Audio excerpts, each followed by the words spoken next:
Nenmara government boys higher secondary സ്കൂളിൽ higher secondary വിഭാഗം school protection group യോഗം ചേർന്നു.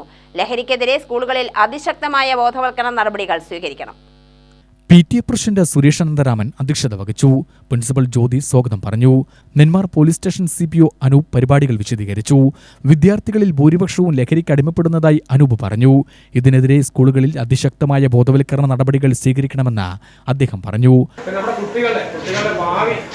ഭാവിയെ നോക്കിക്കൊണ്ട്, കാരണം നമ്മുടെ മക്കളെ ഏറ്റവും പ്രധാനപ്പെട്ടതാണ്.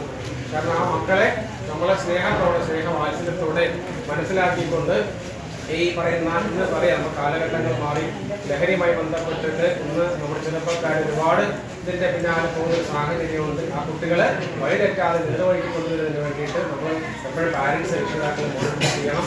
എത്ര വലിയ കണ്ടെത്തിക്കൊണ്ട് 10-15 മിനിറ്റോളം അവരോട് കമ്മ്യൂണിക്കേഷൻ ഉണ്ടാവണം. ആ കുട്ടികളെ ആരൊക്കെയാണ് സുഹൃത്തുക്കൾ, അതുപോലെ ഫോണിൽ ഒരു മെസ്സേജ് കാര്യങ്ങൾ ചെയ്യുകയാണെങ്കിലും അവർ ആർക്കാണ് മെസ്സേജ് ചെയ്യുന്നത്, എന്താണ് കാര്യങ്ങൾ, എന്താണ് അവർ സുഹൃത്തുക്കൾ എന്തൊക്കെയാണ് ചെയ്യുന്നത്, അതുമായി ബന്ധപ്പെട്ടുള്ള കാര്യങ്ങൾ ചെയ്യാം. സ്കൂളിൽ വിട്ട് വരുന്ന കുട്ടികളുടെ പോക്കറ്റുകളൊക്കെ സെർച്ച് ചെയ്യുക. ആൺകുട്ടികളാണ് പോക്കറ്റ് സെർച്ച് ചെയ്യുക, പെൺകുട്ടികളാണ് അവരുടെ ബാഗുകൾ, റൂമുകളെല്ലാം ചെക്ക് ചെയ്യുക. കാരണം നമുക്ക് തമാശ രൂപയിൽ തുടങ്ങുന്ന പല കുട്ടികളിൽ നിന്ന് വരുന്ന ലഹരി വസ്തു ഇവിടെ കുട്ടികളെ മൊത്തം നശിപ്പിക്കുന്ന ഒരു രീതിയിലേക്ക് മാറും.